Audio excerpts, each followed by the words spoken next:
My brother introduced me as a colleague at his wife's elite family gala, and that was the moment I knew he had erased me from his life. But what he didn't expect was that someone in that room would recognize me and recognize the truth he'd worked so hard to bury. My name is Lily Hart. I'm 34 years old, and I work as a forensic financial consultant. I investigate discrepancies, the kind hidden behind polished smiles and clean spreadsheets. I built my career on patterns, on noticing what doesn't quite add up. What I never expected was that the biggest irregularity in my life would be my own brother. I'm telling you this story because sometimes the people who try to hide you aren't embarrassed by who you are. They're afraid of what you know. 3 nights ago, I received a text from Ethan. Not a call, not a proper invitation, just a message. Big event at Claire's parents' estate tonight. It would mean a lot if you came. Keep it low-key. Wear something simple. Keep it low-key. I stared at the screen longer than I'd like to admit.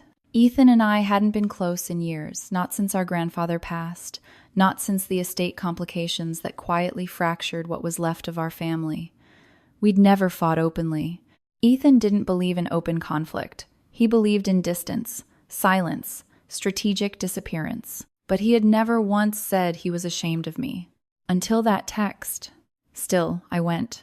Not because of Ethan, because 2 nights earlier, Claire had called me, voice trembling in a way I'd never heard before.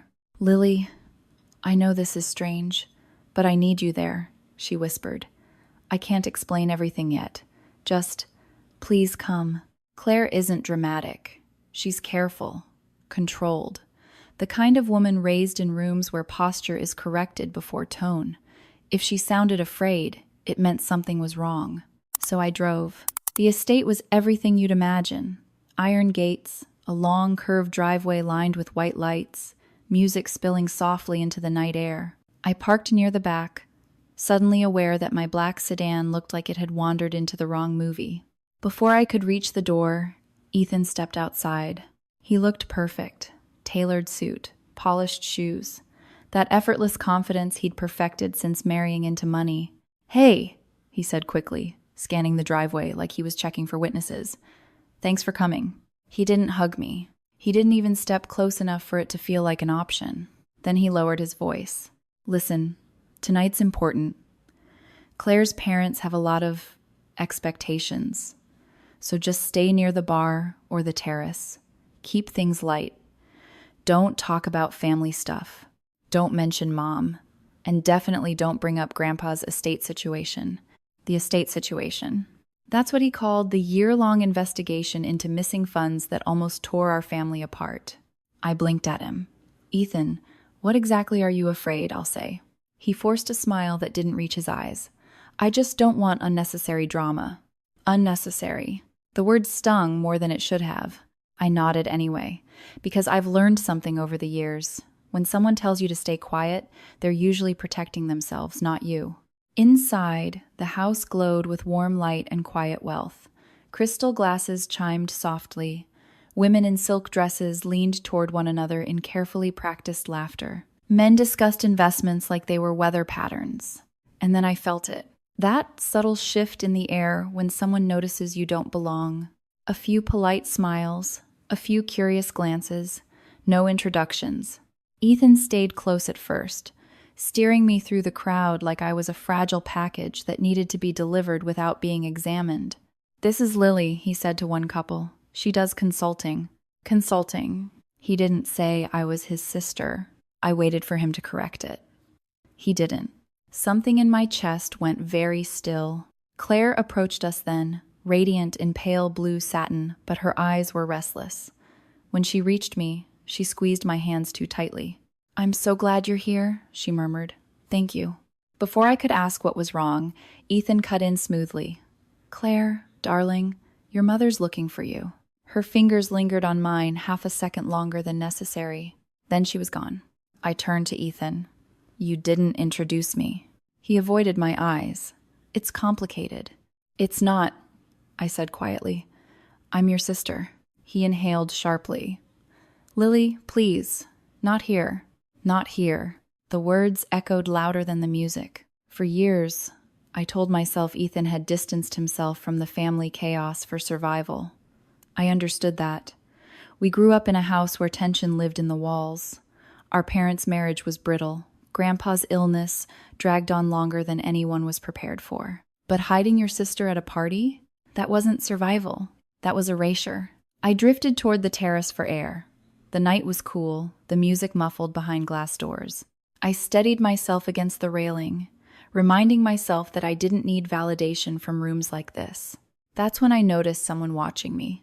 An older man stood near the fireplace inside, his gaze fixed, not curious, not dismissive. Recognizing, he stepped through the doors with deliberate calm. "Excuse me," he said, voice deep and measured. "Have we met?" Up close, I recognized him too. Claire's father, Daniel Whitmore, philanthropist, board member, patron of half the cultural institutions in the state. And 3 years ago, client. "Yes," I said slowly. "You might remember me from the Hawthorne Foundation audit." His eyes sharpened instantly. "Lily Hart," he said. Behind him, I saw Ethan freeze. Mr. Whitmore's expression shifted from polite interest to something much more focused. "You uncovered irregular transfers in our subsidiary accounts," he continued. "You saved us from a public disaster." I felt Ethan's stare burning into my profile. Mr. Whitmore glanced toward him. "Ethan, you never mentioned your sister works in financial forensics." Sister. The word landed like a dropped glass. Ethan opened his mouth, and for a split second, I saw calculation flicker across his face. A decision being made in real time. That's because he started. But Mr. Whitmore didn't wait. Extraordinary talent runs in the family then. Ethan's smile returned, but it was thin. Strained. "Yes," he said carefully. "It does." I watched him, really watched him, and the pieces began sliding into place. His secrecy, the distance, the sudden invitation, Claire's anxious phone call. This wasn't about embarrassment. This was about control. And as Mr. Whitmore gestured toward the dining hall and said, "You must join us for dinner, Lily," I realized something else. Ethan hadn't hidden me because I didn't belong. He'd hidden me because if anyone looked closely enough, if anyone connected my name to his questions might start forming. And Ethan had always been terrified of questions.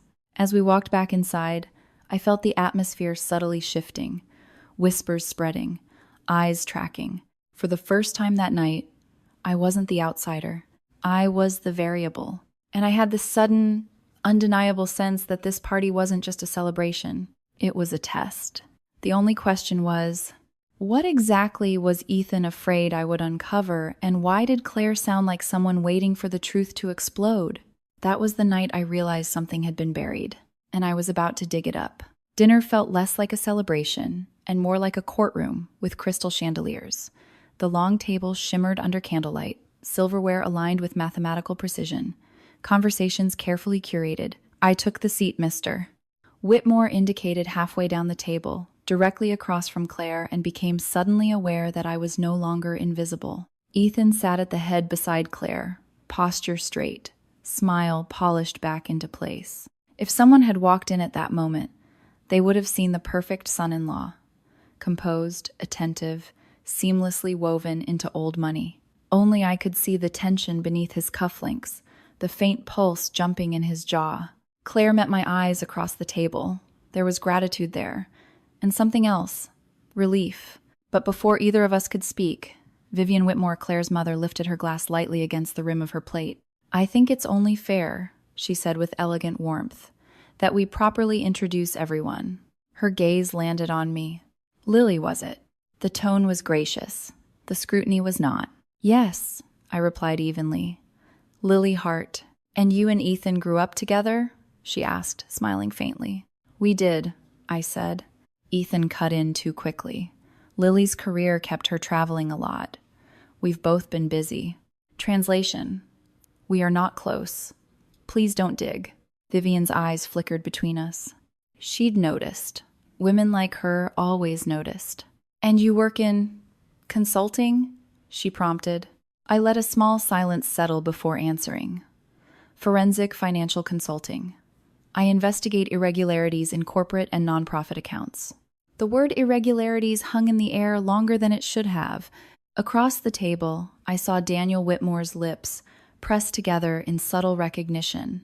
He remembered the Hawthorne audit. He remembered how close his foundation had come to public humiliation before I'd caught the missing transfers buried in vendor layering. Ethan reached for his wine. The toast began soon after praise for family, for legacy, for Claire and Ethan's bright future. Applause rippled gently around the table. To integrity, Daniel added in closing, his voice smooth but pointed. May it remain the foundation of everything we build. For a heartbeat, his eyes locked with Ethan's, and I felt it. A fracture. The dinner resumed with polite conversation, but beneath it was a current. Subtle glances, small recalculations. I was no longer an afterthought. I was context. Halfway through the main course, a server approached Ethan discreetly with a cream-colored envelope. For you, sir. Ethan frowned slightly but accepted it. His thumb broke the seal. His eyes scanned the contents, and all the color drained from his face. It happened fast, just a flicker, but I saw it. The exact moment his composure faltered. He folded the paper too quickly and slid it into his inner jacket pocket. Vivian noticed. Everything all right, dear? She asked sweetly. Fine, Ethan replied, forcing a smile. Just business. Business. Claire's fork paused midair. After dessert, guests drifted toward the library and terrace for drinks. The music softened. Conversations fragmented into smaller circles. I excused myself and stepped toward the hallway, needing air again, not because I felt unwelcome, but because the atmosphere had shifted into something electric. Claire found me near the doorway of the study. What's happening? She whispered, voice trembling beneath practiced composure. He's been tense all week, ever since he found out my father was reviewing some of the family accounts. That caught my attention. Reviewing? I asked. She nodded. Routine audits. My father does them annually. Ethan insisted there was no need this year. He said everything was already reconciled. My stomach tightened. There's something about patterns when you work long enough in my field. The defensiveness, the insistence that scrutiny is unnecessary, the careful distancing from financial oversight. Claire, I said gently, did Ethan ever talk about why he and I weren't close? She hesitated. He said that you went through a difficult phase after your grandfather passed, that things became unstable. Unstable. I let out a quiet breath. That narrative again. Our grandfather's estate had been audited after irregular withdrawals were discovered in his final months. Ethan had handled most of the paperwork. When questions arose, he insisted it was clerical confusion, grief, nothing malicious. The investigation never led to charges. It simply dissolved. But not before I'd noticed inconsistencies. Before I could answer Claire, the study doors opened. Daniel Whitmore stood there, composed but firm. Ethan, he called calmly from behind us. A word. Ethan stepped into the hall moments later, irritation flashing before it was masked. What is it? He asked. Daniel held up the envelope Ethan had tried to conceal. You dropped this, he said evenly. Ethan's throat tightened. It's nothing. Daniel didn't argue. He simply opened the paper and laid it on the small table between us. It was a printed transaction summary. Not large amounts, not dramatic ones, but structured, layered vendor payments just below approval thresholds. Transfers routed through consulting subsidiaries. I recognized the formatting immediately. Ethan, Daniel said quietly, can you explain why a holding account under my company's umbrella has been used to process third-party vendor invoices? The air went thin. Ethan's smile faltered. That's a misunderstanding. Daniel's gaze sharpened. Is it? Vivian appeared at the end of the hallway, drawn by instinct. Daniel? She asked. He didn't take his eyes off Ethan. I asked Lily to join us because she has experience identifying accounting anomalies. I thought she might clarify something. All three of them looked at me. The moment felt suspended. This was the part Ethan feared. Lily, Daniel continued, calm but firm, would you mind reviewing these? Ethan's voice cut through, low and sharp. That's not necessary. I met his eyes. You invited me, I said softly. Remember? His jaw tightened.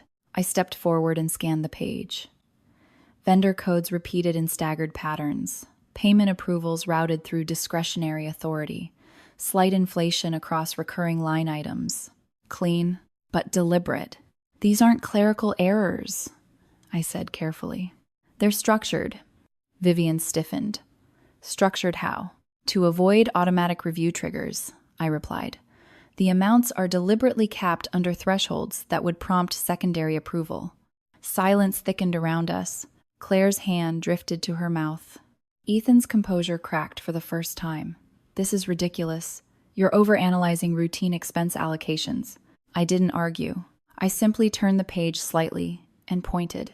The vendor registration numbers cycle every 90 days. That's usually done to avoid cumulative detection flags. Daniel exhaled slowly. Ethan, he said, why is this under my company's credentials? Ethan didn't answer immediately. And in that pause, I saw it again. Fear, not embarrassment, fear of exposure. I can fix this, Ethan said finally, voice lowering. It's minor. It doesn't need to become a spectacle. Claire looked at him as if seeing a stranger. Fix what? She asked. That was when the hallway door opened, and a security staff member stepped inside quietly. Sir, he addressed Daniel, the compliance team you requested is here. Requested. So this wasn't impulsive. Daniel had been reviewing things long before tonight, and suddenly I understood why Claire had called me, why Ethan had reluctantly invited me, why he'd tried to tuck me into a corner. He didn't hide me because I was inconvenient. He hid me because if anyone in this house connected my name to his, the past might resurface. And if the past resurfaced, so would questions about Grandpa's estate. Questions Ethan had never fully answered. As Daniel gestured toward the study, Ethan turned to me, his voice barely controlled. You don't know what you're doing. I held his gaze. I know exactly what I'm doing. And for the first time that night, I wasn't the sister he tried to erase. I was the variable he couldn't control. The only thing left to uncover was how deep the pattern went, and whether Ethan's secrets ended with missing vendor payments, or began long before this house ever welcomed him inside. The study door closed behind us with a soft click, but the sound felt heavier than it should have, like something sealing. The music from the ballroom became distant, muffled by thick walls and thicker tension. Inside, the lighting was warm and controlled, the shelves lined with leather-bound volumes meant to signal wisdom and legacy. It felt less like a family library, and more like a place where decisions were quietly made. Ethan stood near the desk, hands clasped tightly behind his back. Claire hovered by the doorway, pale but steady.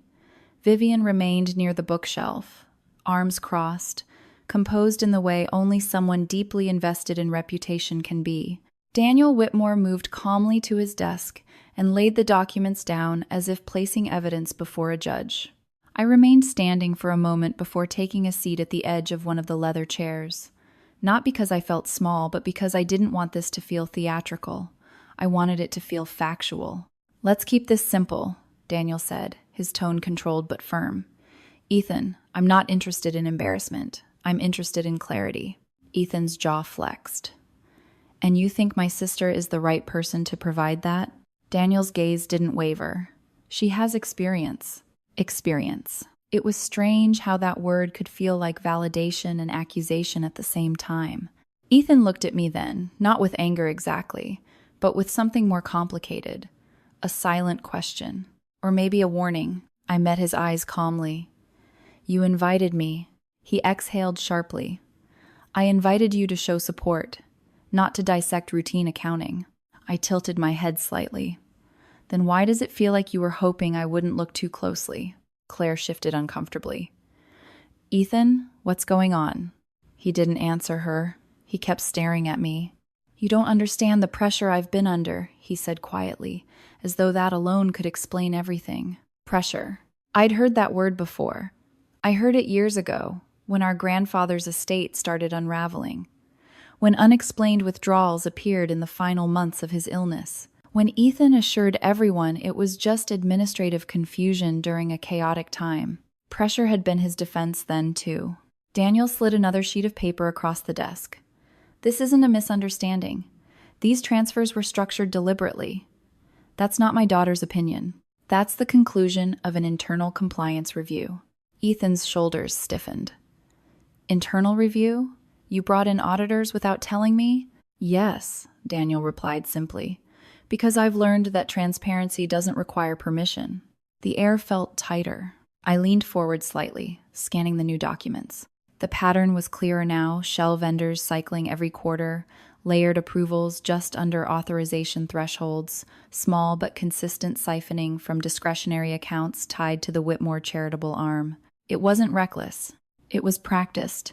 I felt something cold settle in my chest. Ethan, I said quietly, this isn't new for you. His eyes snapped up to mine. What's that supposed to mean? It means this level of structuring isn't instinctual. It's learned. Claire's breath caught. Vivian's posture shifted almost imperceptibly. Daniel watched both of us carefully. Are you suggesting, he asked evenly, that this behavior predates my family? The room went silent. This was the moment Ethan had feared not just exposure, but connection, pattern recognition across timelines. I hesitated not because I doubted what I suspected, but because I understood what speaking it aloud would do. 3 years ago, I said slowly, when Grandpa's accounts were reviewed after his passing, similar inconsistencies appeared. Small withdrawals, incremental transfers, structured below alert thresholds. Ethan's voice rose sharply. That investigation concluded nothing. It concluded nothing provable. I corrected gently. That's different. Claire stared at Ethan as if seeing him for the first time. You told me that situation was a clerical oversight during hospice chaos, she whispered. It was, he insisted quickly. Lily always had theories. She sees patterns everywhere. I see patterns where they exist, I replied, keeping my tone steady. And they exist here. Vivian stepped forward then, her composure thinning slightly. Are we truly comparing our family's legacy to some old misunderstanding in your childhood home? No, Daniel said quietly. We're evaluating risk. Risk. That word hit harder than accusation. Ethan laughed once short, humorless. So, this is what this is? A public execution? Over minor administrative errors? Minor errors don't require layered vendor masking, I said softly. He turned toward me fully now. You think you're better than me because you analyze numbers? Because you sit outside life and judge it? The accusation stung more than I expected. Not because it was true, but because it revealed how he saw me. Not as a sister. As a threat. I don't judge, I replied quietly. I verify. Claire stepped closer to Ethan. Did you use my father's company accounts without authorization? He hesitated. And that hesitation was louder than any confession. Daniel's voice remained calm. I've already contacted our legal counsel and compliance team. This won't escalate if there's cooperation. But it will escalate if there's denial. Ethan's control fractured slightly then. You don't understand what I've done for this family, the connections I've built, the sacrifices. Vivian's gaze sharpened. Sacrifices. For stability, Ethan insisted. For maintaining image. For ensuring growth. I felt something shift inside me then, not anger. Not satisfaction, just clarity. He believed he was preserving something larger than himself. He believed the structure justified the means. And that was exactly how these patterns begin. Image doesn't require deception, I said quietly. It requires substance. The silence that followed wasn't explosive. It was heavy. Claire's voice trembled slightly. Why didn't you tell me if you were struggling? Ethan looked at her then, not defensive, but wounded. Because this family doesn't tolerate weakness, he said. Daniel didn't flinch. This family tolerates accountability. A knock interrupted the tension. A compliance officer entered quietly with a tablet, murmuring something to Daniel. Daniel nodded once and looked back at Ethan. There are additional transfers, he said, outside this quarter. Ethan's breathing changed. Subtle but noticeable. I realized then that the envelope at dinner hadn't been an isolated discovery. It had been confirmation. This had been building long before tonight. Ethan turned to me again, voice lower now, almost pleading. You could soften this, he said. You know how these things read. You know what wording triggers escalation. I held his gaze steadily. You didn't want me here, I said. because you knew I wouldn't lie. The truth hung between us like something irreversible. Claire stepped back slightly, as if creating distance physically as well as emotionally. Vivian said nothing now. Her silence had shifted from protection to calculation. Daniel closed the folder calmly. "This won't be decided tonight," he said, "but it will be resolved." Ethan's shoulders slumped just slightly. For the first time since I'd arrived at the estate, he didn't look polished or strategic. He looked tired and maybe afraid. As the compliance officer stepped aside and Daniel instructed the rest of us to rejoin the guests, I realized something else had shifted. I hadn't come here to expose my brother. I had come because Claire was afraid. But now the truth was no longer theoretical. It was documented. As I walked toward the door, Ethan's voice stopped me. "If you walk out of this room without correcting them," he said quietly, "there's no coming back from it." I paused, turned slowly. "There wasn't," I replied gently, "the moment you decided I didn't exist." And as I stepped back into the glow of the party, where laughter still floated and champagne still sparkled, I understood something fully for the first time. Ethan hadn't hidden me because I embarrassed him. He had hidden me because he knew that if I stood in the same room as his carefully constructed life long enough, the numbers would start speaking. And numbers, unlike loyalty, don't bend. When we stepped back into the ballroom, nothing looked different, and yet everything had changed. The chandeliers still glowed softly overhead. Waiters still floated between guests with trays of champagne, and a string quartet continued playing something elegant and restrained. But beneath the polished surface, I could feel it. Awareness spreading quietly, like ink dissolving in water. Ethan walked slightly ahead of me, posture restored, expression controlled. If anyone looked closely, they might notice the stiffness in his shoulders. But most people weren't looking closely. Most people were trained not to. Claire lingered near the grand piano, speaking with a family friend, though her eyes flicked repeatedly toward her father's study.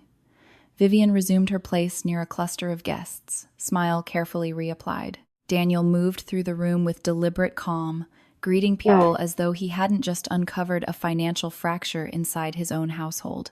I stayed near the terrace doors, taking a glass of water instead of champagne. I didn't want anything clouding my clarity. Across the room, I caught snippets of conversation, charity gala schedules, upcoming board meetings, investment projections. Words that sounded clean, structured, safe. Ethan approached me again, slower this time. "You've made your point," he said under his breath. "I didn't come to make a point," I replied. "You didn't have to escalate it." "I didn't escalate anything," I said evenly. "The documents did." His jaw tightened. "You could have framed it differently." I described what I saw. He exhaled sharply. "You always do." There was something tired in his voice now, not just defensive, but resentful, like he'd been living in the shadow of potential exposure for longer than tonight. "You think I wanted this?" he continued quietly. "You think I built my life just to tear it down?" "I think you built it on something unstable," I said. "And instability eventually shows." He looked away first. Across the room, Daniel was speaking quietly with a man in a dark suit, likely one of the compliance officers he'd mentioned. The conversation was measured, controlled, no raised voices, no visible confrontation. That was the Whitmore way. Quiet resolution. Claire excused herself from her group and came toward me. Ethan stiffened as she approached. "May I borrow my sister-in-law for a moment?" she asked him softly. Sister-in-law. The word felt deliberate. Ethan hesitated, then nodded tightly and stepped aside. Claire led me toward the small sunroom off the main hall. The door closed gently behind us, muffling the music. "I need to understand," she said, voice low but steady. "Is this something new, or something that's been happening for years?" I studied her face. She deserved honesty. "It didn't start tonight," I said carefully, "but that doesn't mean it can't stop tonight." She absorbed that silently. "He told me your grandfather's estate issues were exaggerated," she continued. "That you misinterpreted normal administrative confusion." I gave a faint, humorless smile. That's one way to phrase it. Claire sank into one of the upholstered chairs, hands clasped tightly in her lap. "Did he do the same thing then?" she asked. The patterns were similar, I said. Small amounts, structured transfers, nothing dramatic enough to alarm anyone immediately, but consistent. And no one proved it. No, I admitted. There wasn't enough direct evidence. And no one wanted a scandal while Grandpa was still ill. She closed her eyes briefly. I married a man I believed was disciplined, responsible, ambitious, she said, not reckless. Ambition and recklessness can look similar from a distance, I replied gently. There was no triumph in my voice, only fatigue. Claire opened her eyes again. Why would he risk this? I considered that for a moment. Sometimes people convince themselves that they're borrowing from the future, I said, that they'll correct it before anyone notices. And if they can't, then they start layering protection. She looked toward the ballroom door, and I was part of the protection. I didn't answer immediately. He told me your family was chaotic, she continued, that he had to separate from it to build something stable. He did separate, I said softly, just not from the chaos. Silence settled between us. From outside the sunroom, the music paused as someone began another toast. We both listened. To family, came Vivian's voice, warm and controlled. To trust, loyalty, and shared vision. The irony was almost painful. Claire stood slowly. I need to speak with my father. I nodded. As we stepped back into the main hall, the toast concluded and glasses clinked gently together. The illusion remained intact for now. But something had shifted in the energy of the room. Conversations felt slightly restrained. Eyes lingered a moment longer than before. Ethan was standing alone near the bar now, drink untouched in his hand. He watched Claire walk toward her father. Watched Daniel nod gravely as she spoke. For a brief second, our eyes met again. This time, there was no anger, only calculation. He moved quickly toward Daniel just as a compliance officer approached again, tablet in hand. I didn't hear the exact words, but I saw Daniel's expression change, subtle, controlled, but unmistakable. More transfers, more connections. Ethan's voice rose slightly. This is being blown out of proportion. Daniel replied calmly. The proportion is determined by documentation. Guests nearby began drifting away discreetly. No one wanted proximity detention. Vivian stepped forward, attempting to soften the scene.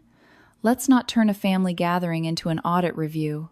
Daniel didn't raise his voice. This gathering will continue. The review will also continue. 2 uniformed officers appeared quietly at the entrance, not dramatic, not sirens, just presence. That was enough. The room stilled. No announcement was made, no spectacle created. But word travels faster than sound in spaces like this. Ethan's composure cracked visibly now. You called them? Daniel's tone remained even.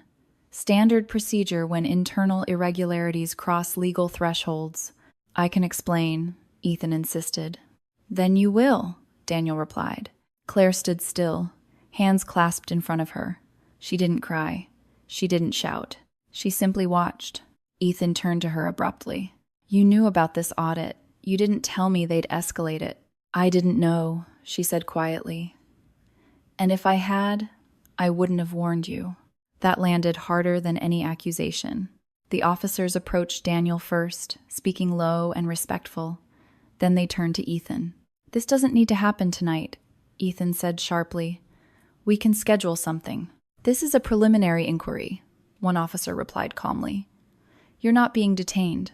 We just need to verify documentation. Guests pretended not to watch, but they watched. Ethan looked at me once more. You're enjoying this, he said bitterly. I shook my head slowly. No, I said honestly, I'm not. And I wasn't. There was no satisfaction in seeing your brother cornered in a room full of strangers. No triumph in watching his image fracture under scrutiny. Only inevitability. As Ethan stepped aside with the officers toward the study again, the quartet resumed playing softly, as though nothing unusual had occurred. Vivian addressed the guests smoothly. Thank you for your patience. We'll be concluding the evening shortly. One by one, people began collecting coats and offering polite goodbyes. Claire remained standing near the center of the room, still and composed. Daniel joined her quietly, placing a hand on her shoulder. I moved toward the terrace once more, needing air. The night outside was calm. The lights along the driveway glowed steadily. From a distance, the estate looked serene. Inside, everything had shifted. Footsteps approached behind me. "Claire, he's going to blame you," she said softly. "I know. Does that bother you?" I considered it. "No," I answered, "because blame is easier than accountability." She nodded slowly. "I don't know what tomorrow looks like," she admitted. "Neither do I said, "but at least it won't be built on silence." We stood there for a long moment, listening to the faint music inside and the quiet hum of distant traffic beyond the gates. Ethan hadn't hidden me because I was inconvenient. He'd hidden me because proximity to truth is dangerous when you're standing on unstable ground. And tonight, for the first time, the ground beneath him had shifted publicly. Not because I forced it, but because patterns don't stay buried forever. They wait, and eventually, they surface.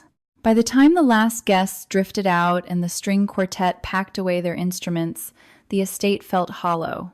Not quiet hollow, like a stage after the curtains fall, when you can finally see the wires and scaffolding that held the illusion together.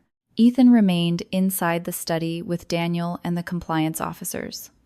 The word preliminary inquiry had been used more than once. Calm voices, controlled language, no handcuffs, no raised tones. But the shift had already happened. Reputation doesn't shatter loudly in rooms like this. It fractures silently, and then everyone pretends they don't see the cracks. I stayed near the terrace, not because I was hiding, but because I didn't belong in the center of what came next. Claire joined me after a while, wrapping her arms around herself, though the night wasn't cold. "They're reviewing everything," she said softly. "Not just the accounts from this quarter. Everything." I nodded. "Once you start pulling a thread, you don't stop halfway." She swallowed. "He keeps saying it was temporary, that he was going to fix it before anyone noticed." "That's how it always starts," I replied gently. The intention to fix it later. She didn't cry. She didn't scream. She just looked stunned, as if she were watching the version of her life she'd memorized dissolve in real time. After a few minutes, the study door opened. Ethan stepped out first. His tie was loosened now, his hair slightly out of place. The officers followed behind him, still composed, still professional. He saw me immediately. Of course he did. For a second, something flickered in his eyes, anger, accusation, maybe even betrayal. Then it hardened into something colder. "They want my phone," he said flatly. "For transaction verification." Claire inhaled sharply. "It's standard procedure," one of the officers added calmly. "We're verifying digital correspondence linked to the vendor accounts." Ethan laughed once, short and sharp. "So that's it? Years of work reduced to a device check?" "No one is reducing anything," Daniel replied evenly as he joined us. "We're clarifying." Clarifying. That word again. So clean, so neutral. Ethan looked at me. "You couldn't just stay out of it." "I didn't step in," I said quietly. I answered a question. "You knew what answering would do." "Yes," I said. "I did." For a moment, the air felt tight enough to snap. Then one of the officers extended a hand politely. "Sir," Ethan hesitated. And in that hesitation, I saw the calculation, the weighing of options, the possibility that whatever was inside that phone mattered more than pride. Finally, he handed it over. The officer nodded and stepped back inside the study. Claire watched her husband as if seeing him from a new distance, not physically far, but emotionally. "Is there anything else we need to know?" she asked him quietly. Ethan didn't respond immediately. He stared at the terrace railing, jaw set. "This was supposed to be contained," he muttered. "Contained?" Claire repeated faintly. I could have corrected it. "You think your father hasn't shifted funds between accounts strategically before?" Daniel's voice remained calm, but firm, not without documentation. Ethan exhaled hard. Documentation can be created. There it was. The philosophy behind the pattern. Claire's shoulders dropped slightly, like something inside her had just broken. "You told me we were building something clean," she said. "Transparent." "We are," he insisted. We were. This is just not transparent, I said quietly. He turned sharply toward me. You don't get to define my marriage. No, I replied. I don't. But numbers define themselves. Daniel stepped forward then, ending the exchange before it escalated. This will be handled properly, he said. Tonight we stop here. The officers emerged again with the phone secured. One of them spoke briefly with Daniel before both stepped out toward the driveway. No spectacle, no flashing lights, just quiet procedure. The damage, however, had already been done. Vivian appeared in the doorway, expression tight but composed. We will address this privately, she said. There is no benefit in dramatics. No one argued. Guests were gone. Staff had retreated discreetly. The estate's glow dimmed as lights were lowered. Claire turned to Ethan again. Did you ever plan to tell me? He looked at her, and for a split second I saw something like vulnerability. I was going to fix it, he said again, softer this time. That's not what I asked. Silence stretched. No, he admitted finally. The word fell heavy. Claire closed her eyes briefly. When she opened them again, there was clarity there, painful, but steady. I don't know what happens next, she said quietly. Ethan's face hardened. We manage it. She shook her head faintly. We don't manage truth. That line stayed with me. We don't manage truth. Ethan turned toward me once more, bitterness resurfacing. You've always been waiting for me to slip, he said. No, I answered honestly. I was waiting for you to stop. His laugh was hollow. Stop what? Trying? Trying to control outcomes, I said. Instead of owning them, he stared at me for a long moment, searching for something, guilt, perhaps, regret. He didn't find it. Daniel placed a hand gently on Claire's shoulder. You'll stay here tonight, he told her. Not a suggestion, a decision. Ethan stiffened. That's not necessary. It is, Daniel replied calmly. Claire didn't argue. For the first time since I arrived, Ethan looked alone.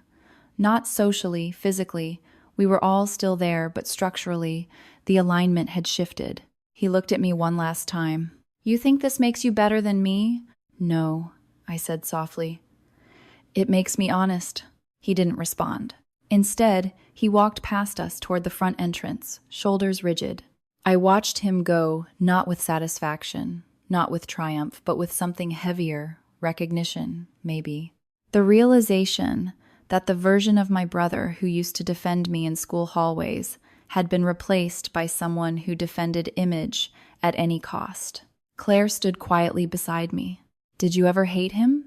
She asked after a moment. I thought about that. No, I said. I just stopped believing him. She nodded slowly. Inside, Vivian began instructing staff to close the house for the night. The music was gone, the laughter gone. What remained was the quiet hum of consequence. Claire turned toward the driveway lights. I thought being accepted here meant stability, she admitted. I didn't realize stability requires truth. It does, I said, or it collapses. She looked at me carefully. Are you going to testify if this escalates? Yes. She didn't flinch. I understand. We stood in silence as Ethan's car pulled down the long driveway and disappeared beyond the gates. The night air felt different now, not tense, but clear. I hadn't come to expose him. I hadn't come seeking justice or revenge. I had come because Claire had sounded afraid. But now the fear had shape. And whatever happened next, legal review, financial restitution, public scrutiny, it would be built on documentation, not denial. As I walked toward my car, I realized something that surprised me. I didn't feel powerful. I felt free. Because for the first time in years, I hadn't allowed myself to be hidden. And once you refuse to be erased, you can't be quietly rewritten again. The party didn't end with shouting or flashing lights. It ended with people collecting coats and pretending nothing had shifted, even though everyone felt it. The music resumed briefly, softer than before, as if the quartet itself sensed it was playing for a room that no longer believed in celebration. Conversations thinned. Laughter sounded, practiced. And in the middle of it all, I stood still and realized that Ethan's carefully constructed world had just developed a visible crack. Daniel had said the review would continue. He didn't threaten. He didn't accuse. He simply stated it as fact. That was the Whitmore way measured, procedural, inevitable. If Ethan had hoped for chaos he could manipulate, he wasn't getting it. He was getting documentation. The compliance officer stepped out of the study once more, tablet in hand, speaking quietly to Daniel. I couldn't hear every word, but I caught enough. Additional accounts, cross-referenced vendors. Timeline extends back 18 months. 18 months. Not a mistake. Not a lapse. A system. Ethan heard it too. His face tightened, and for the first time since I arrived, he stopped trying to look composed. He stepped toward Daniel abruptly. "This is being exaggerated," he said. "You're treating me like a criminal over administrative structuring." Daniel didn't flinch. "I'm treating the numbers as they present themselves." Claire stood a few feet away, hands clasped so tightly her knuckles had gone pale. I could see the shift in her posture, not just shock now, but comprehension. She was aligning timelines in her head. Dinners Ethan missed, business trips that felt unnecessary. The night he'd insisted they postpone their honeymoon because of cash flow logistics. It's strange how hindsight organizes itself once truth appears. Vivian approached, her voice low and controlled. "Daniel, this doesn't need to become public." "It won't," he replied calmly. "Unless it has to." Ethan let out a breath that sounded almost like a laugh. "So that's it? You bring in compliance during a family event?" Daniel's eyes met his steadily. "I brought in compliance weeks ago. Tonight was confirmation." Weeks ago, that explained the envelope, the look at dinner, the quiet invitation extended to me. This hadn't been a trap. It had been a verification. Ethan's gaze flicked toward me again, sharp and accusing. "You've been waiting for this," he said. I shook my head slowly. "No, I've been expecting it." That was the difference. When you work in financial forensics long enough, you learn that patterns don't disappear. They pause, they adapt, but they don't dissolve on their own. One of the officers stepped forward politely. "Mr. Hart, we'll need to retain your phone temporarily for data preservation. You're not under arrest. This is part of standard investigative procedure." The words were calm, clinical, but the meaning was clear. Ethan hesitated, then handed it over, jaw clenched. Claire's voice broke the silence. "Is there anything else you need to tell me?" He looked at her, and for a split second, I saw the version of him that once existed, the protective older brother, the ambitious son, but it was buried under something heavier now. "I was going to fix it," he repeated. "That's not an answer," she said quietly. He exhaled sharply. "You don't understand the pressure I was under." "I understand pressure," Daniel replied. "I don't understand concealment." Ethan's composure finally cracked. "Do you know what it's like being evaluated every second in this family, every investment scrutinized, every decision weighed against legacy?" Daniel's voice remained steady. "Yes, I do." The silence that followed wasn't explosive. It was clarifying. Claire looked between them, then at me. "Was this like before?" she asked softly. She meant Grandpa. I nodded once. "The structure is similar." Ethan turned toward me sharply. "Stop comparing this to that." "I'm not comparing," I said. "I'm recognizing. Recognition is powerful. It doesn't accuse, it observes." The officers stepped aside, allowing space for the family to process. They weren't rushing. They didn't need to. Time was already working against Ethan. Vivian folded her arms, her poise thinning at the edges. "We can resolve this internally," she insisted. "Reimbursements. Adjustments." Daniel's gaze hardened slightly. "We don't resolve integrity internally." That landed heavier than any raised voice could have. Guests had mostly departed by then, though a few lingered near the entry hall, pretending to wait for drivers while clearly straining to overhear. Reputation is currency in rooms like this, and tonight, its value was fluctuating. Ethan took a step toward Claire. "You can stop this," he said quietly. "Tell your father this was strategic structuring. Tell him you approved discretionary adjustments." Her eyes widened. "You want me to lie? I want you to protect us." The word us hung in the air like something fragile. Claire straightened slightly. Protecting us would have meant telling me the truth. He didn't respond. Daniel spoke again, voice controlled but final. Ethan, you will cooperate fully. This is no longer negotiable. The authority in his tone wasn't anger. It was boundary. And boundaries are something Ethan had always struggled with. He turned to me once more. You always think you're above this. Sitting outside, analyzing everyone's flaws. I'm not outside, I said softly. I'm just not hiding. That seemed to hit deeper than I intended. For a long moment, no one moved.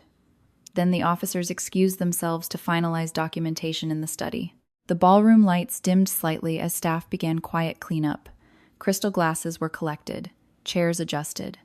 The evening was officially over. Claire walked toward the terrace doors, and I followed instinctively. Outside, the night air felt cleaner, quieter. I don't know what tomorrow looks like, she said. Neither do I admitted.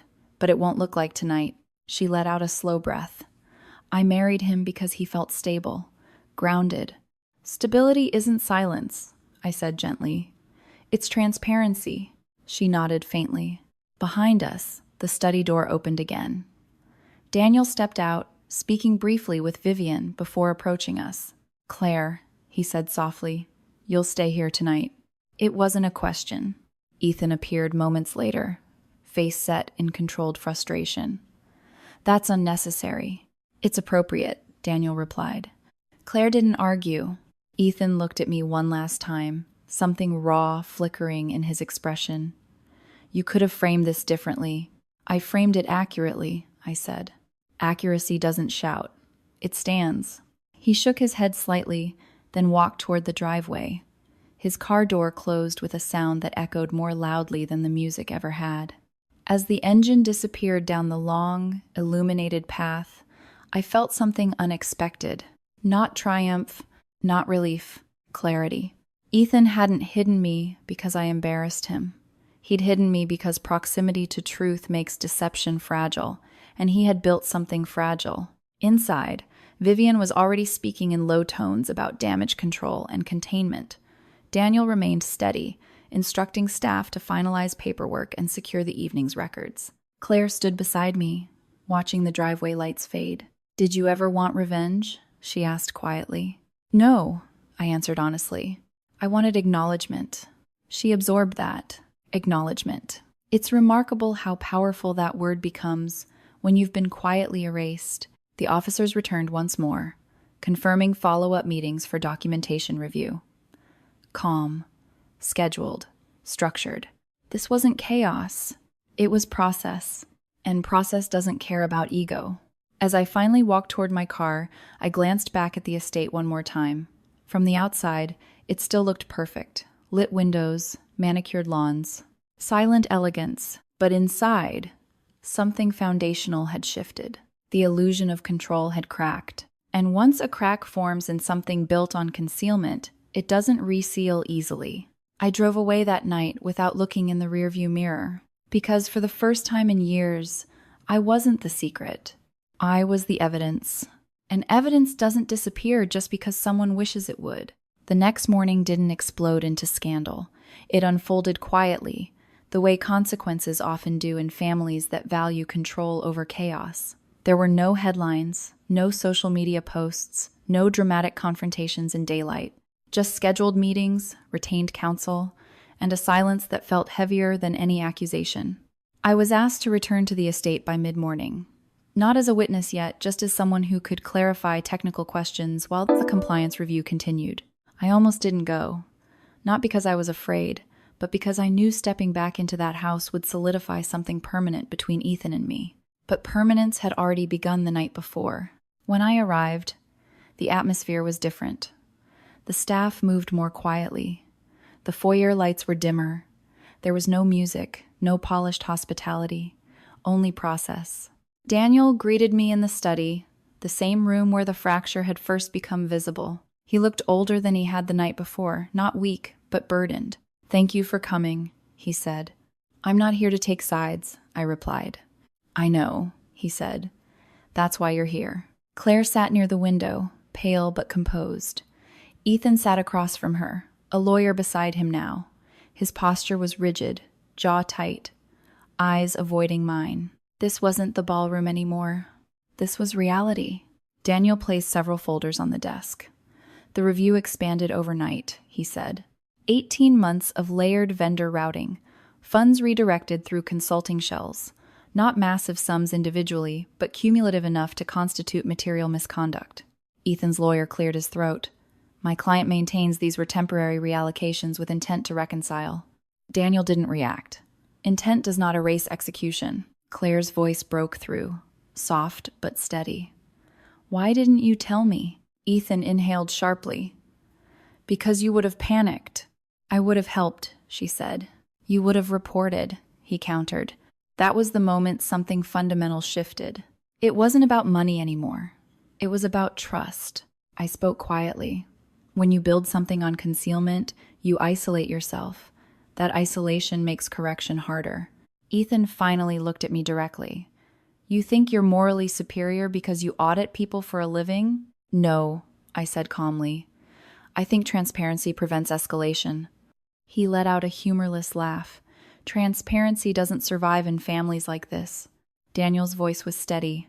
It does. It just requires discipline. Ethan's lawyer intervened then, advising restraint. But restraint had already been eroding. Claire leaned forward slightly. Did you use my father's corporate credentials knowingly? Silence. Ethan didn't answer immediately. His lawyer shifted subtly. Yes, Ethan admitted at last. But I was going to fix it before review. There it was again, going to fix it.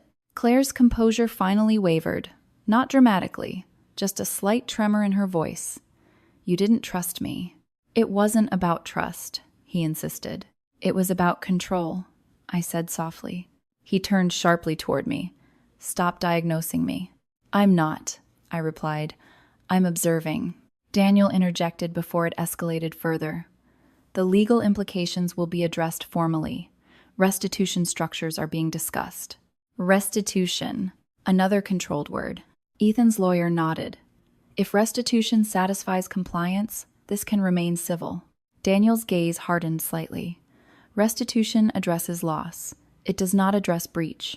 Claire closed her eyes briefly. I don't care about the money, she said quietly. I care about the lie. That landed heavier than any financial summary. Ethan's expression shifted defensiveness, softening into something more vulnerable. I was trying to protect what we built. You were protecting your image, she replied. And that was the moment the marriage fractured. Not loudly, not theatrically, just cleanly. Ethan leaned back in his chair, rubbing his temples. For the first time, he looked tired, not angry, not strategic, just exhausted. I felt like I was always being measured, he admitted quietly. Compared, evaluated. Every decision weighed against legacy. Daniel didn't deny it. Standards exist for a reason. And I didn't want to fail, Ethan said. Failure. That word carried more weight than fraud. I felt something inside me soften, not in forgiveness, but in understanding.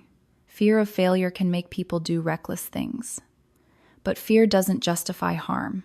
You didn't fail because of pressure, I said gently. You failed because you hid. He looked at me for a long moment. And you've never hidden? He challenged. I paused. I left, I said. That's different.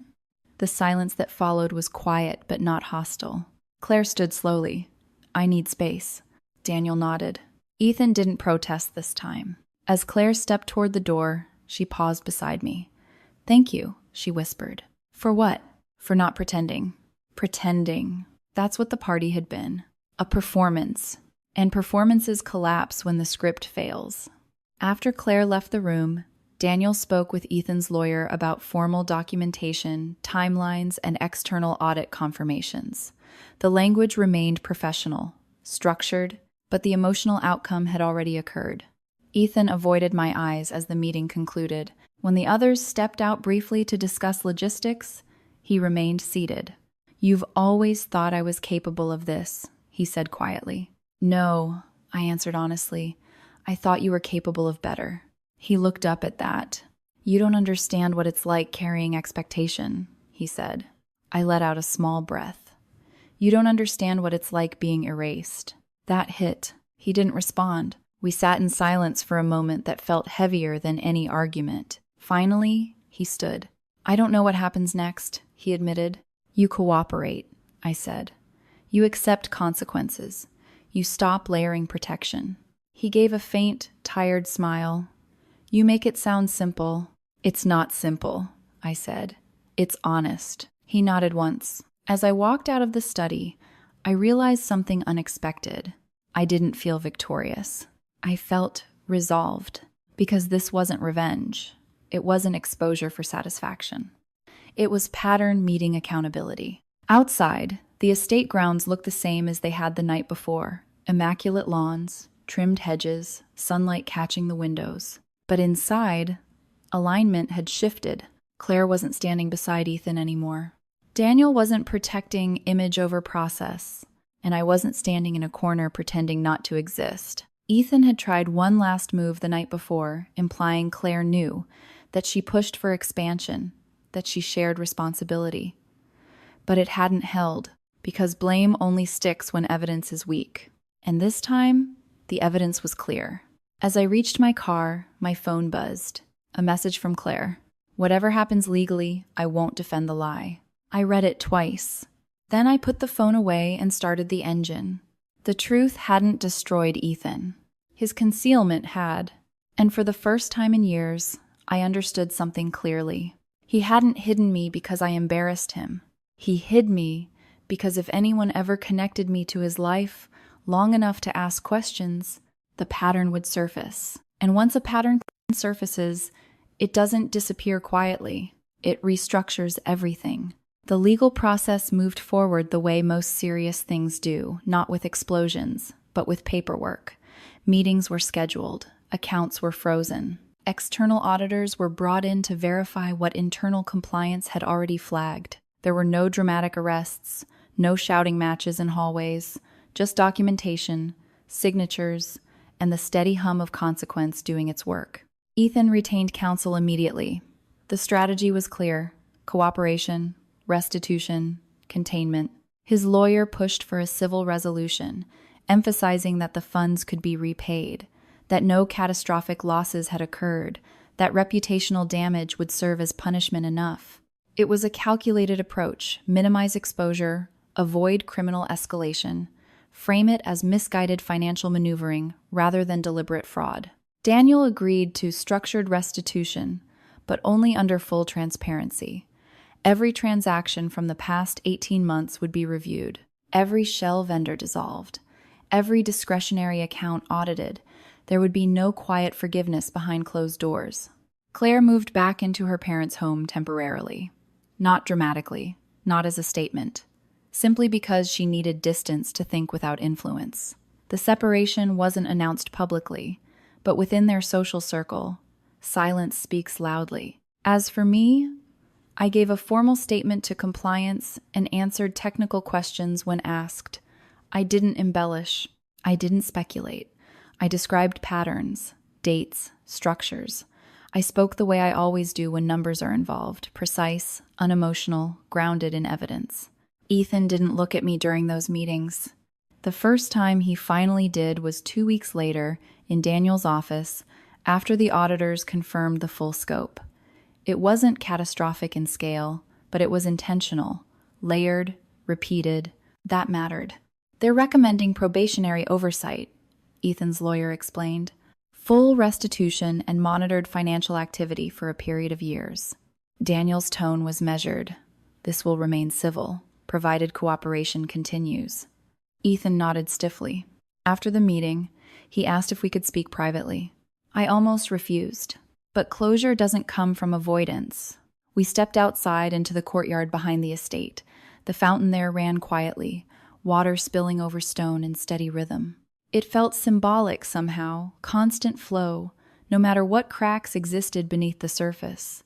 "You won," he said flatly. "I didn't compete," I replied. He let out a faint breath. "You always do this. You detach. You make everything analytical." "I'm not detached," I said softly. I'm just not defensive. He studied me for a moment, as if trying to locate something familiar in my face. Do you hate me? He asked finally. The question surprised me. No, I said honestly. I hate what you chose. He nodded once, absorbing that. I thought if I could just get ahead, just secure everything, no one would question my place, he admitted. In this family, in that world. You had a place, I said. Not like you, he countered quietly. That caught me off guard. What does that mean? You've always been the one who sees through things, he said. Even when we were kids, you'd notice when Dad was lying, when Grandpa was confused, when Mom was pretending everything was fine, and that made you uncomfortable, I said gently. It made me exposed, he corrected. The word hung there between us. Exposed. It wasn't embarrassment that drove him. It was fear of being seen clearly. I didn't hide you because I was ashamed, he said quietly. I hid you because if they knew who you were, what you do, they'd start asking different questions. I know, I said. He looked up sharply. You knew? Yes. Silence followed. You still came, he said. I came because Claire sounded afraid. He nodded slowly. She's filing for separation, he said after a moment. The words landed softly, but firmly. I'm sorry, I said, and I meant it. Not because I thought he deserved escape from consequences, but because loss is loss, even when self-inflicted. She said she can't rebuild trust if she has to audit her own husband, he continued. That makes sense. He gave a hollow smile. I suppose you agree with her. I agree with transparency. He looked at the fountain for a long time. Do you think I'm a bad person? He asked quietly. I considered the question carefully. I think you made repeated decisions that prioritized image over integrity, I said. That doesn't define your entire character, but it defines this chapter. He absorbed that without argument. You're not going to defend me to anyone, he said. No, I replied. You're not going to attack me either. No. He gave a small nod. Fair. Fair. That word carried weight now. For years, fairness between us had been skewed by silence, by distance, by the quiet rewriting of narratives. I don't want you erased, I said finally. He looked up, surprised, but I won't let myself be hidden either. He swallowed. I don't know how to fix this, he admitted. You don't fix it, I said. You live through it honestly. We stood there in silence, the sound of water steady between us. Eventually, he stepped back toward the house. Take care of yourself, he said quietly. You too, I replied. That was the last private conversation we had. The legal resolution remained civil. Restitution plans were finalized. Oversight agreements signed. There were no public charges, no criminal courtrooms, but within the Whitmore circle, the damage was understood. Invitations shifted. Trust recalibrated. Ethan's role in the company dissolved quietly over the following months. Claire eventually filed for divorce. Not with bitterness, with clarity. I can't build a life where I have to question the foundation, she told me once. I respected that. As for me, I returned fully to my own work. Cases, reports, clients who valued precision over performance. For the first time in a long while, I felt unburdened. Not triumphant, unburdened. Because the weight I'd been carrying wasn't responsibility for Ethan's choices. It was the quiet acceptance of being minimized, being tucked away so someone else's narrative could remain clean. I refuse that now. One evening, months later, I received a letter in the mail. Not from Ethan, from Daniel. It was brief. Integrity does not always make rooms comfortable, it read. But it keeps structures standing. I folded the letter carefully and placed it in my desk drawer. People sometimes ask me if I regret going to that party, if I wish I'd stayed invisible, kept the peace, avoided the fracture. The answer is no. Because peace built on concealment isn't peace, it's delay.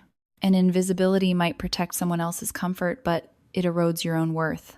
Ethan hid me because proximity to truth made him uneasy. But truth doesn't disappear when you push it to the margins. It waits. And when it's recognized, when someone in the room says your name clearly and without apology, it changes everything. I didn't ruin my brother's life. He complicated it with choices. I simply refuse to be hidden anymore. And sometimes, refusing to be hidden is the most powerful act of all. This story was never really about money, status, or even betrayal. It was about visibility, about what happens when someone tries to rewrite you out of their life because your presence threatens their version of the truth. Ethan didn't hide me because I was small or embarrassing.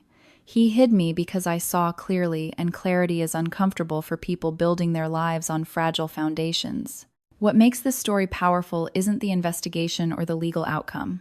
It's the moment recognition happened, the moment someone said my name in a room where I was meant to be invisible. That's the turning point many of us wait for in our own lives, the moment we stop shrinking to protect someone else's image. If this story resonated with you, if you've ever been minimized, dismissed, or treated like a secret, remember this: your worth doesn't decrease just because someone else can't handle your truth. Thank you for listening. If you want more stories about resilience, quiet strength, and reclaiming your place in the world, subscribe to Revenge Drama House. Your story matters, and sometimes hearing someone else's is the first step toward owning your own.